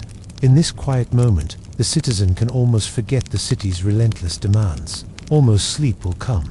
It will be interrupted. It will be light, shared, and vulnerable. But for now, they are home. And that, in Rome, is something to be quietly grateful for. Night descends over Rome like a heavy, uneven blanket. Streets empty slowly, leaving behind shadows. The occasional distant shout, and the low rumble of carts returning to storage yards. For our Roman citizen, the day's final chapter begins, not with triumph, but with vigilance. The insula, the apartment building that has served his home all day, now feels both refuge and trap. Inside, the narrow hallways creak with every footstep. Walls, thin as parchment, allow neighbors' movements and whispers to drift through. The citizen moves carefully, mindful of both their own space and that of others. One misstep, a slammed door, a dropped object could provoke a complaint, wake a child, or draw unwanted attention from a neighbor who values peace over patience. Sleeping arrangements are modest. Families share rooms. Children may sleep at the feet of parents or between older siblings. Mats or straw-filled mattresses are common. Blankets are wool, thin in winter, heavy in summer. Comfort is relative. Privacy is nearly non-existent. Each citizen has learned to adapt, to find personal space in a building designed for efficiency rather than human comfort. Even as our citizen prepares to lie down, awareness of danger lingers. Fires are a constant threat. Oil lamps, left burning too long, can ignite dry wood or straw. Kitchens, even unused at night, harbor embers. One careless spark could consume an entire floor. People sleep lightly, alert to smells of smoke, unusual sounds, or sudden movement. Rest is never taken for granted. Crime adds another layer of tension. Pickpockets, opportunists, and occasional burglars navigate the streets with the cover of darkness. The insula's weak doors and staircases offer minimal protection. Residents often sleep with one eye open, listening for signs of intrusion. Sometimes, families or tenants take turns staying awake, patrolling hallways or keeping watch. Safety is communal, though still precarious. Children, blissfully unaware of some threats, may stir at night. They cry, call for parents, or squabble over blankets. Adults respond quickly but quietly, tending to needs without waking others. Each interaction is measured. Noise is danger. Carelessness is costly. Even in the most mundane act, retrieving a blanket, comforting a child, the citizen navigates risk. The city outside adds a persistent soundtrack. Dogs bark in distant alleys. Carts occasionally rattle over cobblestones. Neighbors argue quietly. Roosters sometimes crow prematurely, alerting early risers even in darkness. The citizen has learned to filter sound selectively, distinguish real danger from background noise, but never allow vigilance to drop entirely. Sleep is earned, not freely given. Temperature complicates rest. In summer, the insula traps heat, turning rooms into humid chambers. In winter, stone walls suck warmth, leaving bodies stiff and shivering. Blankets are shared, folded, or layered. The citizen adjusts constantly, balancing comfort against availability. Even minor changes, a cool draft, a shifting blanket, a child's movement scan, disturb sleep. Mental vigilance continues as well. Thoughts drift to tomorrow. Errands, obligations, interactions with patrons, tasks left incomplete. The mind rehearses, calculates, and anticipates. Anxiety is subtle but persistent, woven into the very act of lying down. Even brief relaxation is accompanied by contingency plans. If the fire breaks out, if the neighbor quarrels, if theft occurs. Yet there are small rituals that signal safety. A child tucked securely, doors latched as best possible, belongings arranged to prevent loss. A low lamp extinguished, leaving a faint glow from the courtyard below. These rituals allow the citizen to exhale slightly, knowing that while danger remains, immediate risks are minimized. Night is also a time for reflection. The day, from dawn to dusk, passes again in memory. Waking early, gathering water, walking crowded streets, attending patrons, shopping, cooking, bathing, laughing, and engaging in fleeting escape. The citizen recalls small victories, a successfully negotiated purchase, a clever joke shared, a child soothed, a household task completed efficiently. These recollections, though minor, reinforce endurance. They are proof that life, however harsh, can be navigated. Sleep arrives reluctantly, punctuated by interruptions. A creaking stair, the cough of a neighbor, the whimper of a child, or the faint scent of smoke can awaken a citizen instantly. These awakenings are brief, but frequent. The body remembers exhaustion and hunger, but the mind remains alert. Dreams are fragmented, often intertwined with anxiety, calculation, or fleeting relief. Even the act of breathing is conscious at first. The citizen adjusts posture, shifts blankets, and ensures that limbs do not press against cold stone or a neighbor's body. Comfort is strategic. Every small movement is measured. Muscle tension eases only gradually, as trust in the surrounding environment is slowly established. Despite these challenges, there are moments of quiet satisfaction. The house is mostly safe. Children are relatively settled. The day's tasks are complete. Food has been consumed, water carried, and minor repairs attended. Small victories, though modest, allow the citizen to relax incrementally. These moments are precious in a city that offers little pause. Night also reinforces social bonds. Neighbors may call softly to each other, exchange brief words, or settle minor disputes quietly. A shared understanding develops. Vigilance is mutual, endurance is communal, and survival depends on cooperation, even in the absence of luxury or comfort. Relationships, subtle and understated, are as vital as food, water, or fire. Sleep, when it finally comes, is light but necessary. The body sags into bedding, muscles respond to gravity, and the mind allows itself brief release. Dreams intermingle with reality, echoes of the street, faces of neighbors, memories of work, and fragments of hope. These nocturnal moments provide psychological restoration. enabling the citizen to face another day of the city's relentless demands. Night in Rome is never entirely safe. Fires can erupt without warning, carts may overturn, criminals may exploit shadows, noise can carry misunderstandings, and illness may strike silently. Yet it is also the city's pause, a time to recover, to consolidate, and to ready the body for repetition. For our Roman citizen, the night is a delicate balance between vigilance and rest, between exposure and protection, between fatigue and endurance. Every action, from arranging blankets to tending children, from adjusting firelight to listening for sounds outside, is part of survival. Sleep is not indulgence, it is strategy, learned over years of living amid stone, crowd, and sky. As darkness deepens, a fragile rhythm takes hold. Breathing slows, limbs relax incrementally, eyes grow heavy. Awareness persists at the edges, faint but present. The citizen is ready, tentatively, for the night. Outside, Rome is alive in subtle ways. Shadows stretch over streets, distant animals shift, the faint clatter of nightly laborers echoes.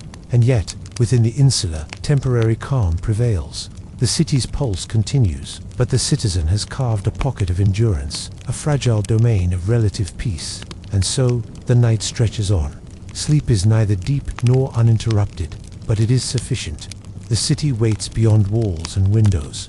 The morning will bring light, noise, heat, and obligations once more. But for now, our Roman citizen lies in their modest space, a little safer, a little rested, ready to face the relentless rhythm again. Rome is unforgiving. Life is repetitive, chaotic, and demanding. But survival persists through small victories, careful strategy, and fragile moments of rest. Night in the insula is a testament to endurance, the quiet, uncelebrated courage of ordinary citizens navigating an extraordinary city. In darkness, amid creaking beams, shared walls, and flickering shadows, the ordinary citizen rests, however imperfectly. Tomorrow will come, just as today did, and Rome will demand its attention once again. As the sun sets over Rome and the streets grow quiet, our day as a Roman citizen comes to an end. From the morning bustle of the forum to the slower rhythms of the evening, everyday life in ancient Rome was filled with routines, struggles, and small moments that feel surprisingly familiar even today. If you enjoyed spending this day in the ancient world, please give the video a like. It's a simple way to support the channel. I'd also love to hear from you in the comments. Which part of a Roman's daily life surprised you the most? And if calm, immersive history helps you relax or unwind, make sure to subscribe so you don't miss future journeys into the past. Before you go, take a look at the related videos on your screen for more peaceful stories from history. Until next time, rest well, and thank you for walking the streets of ancient Rome with me.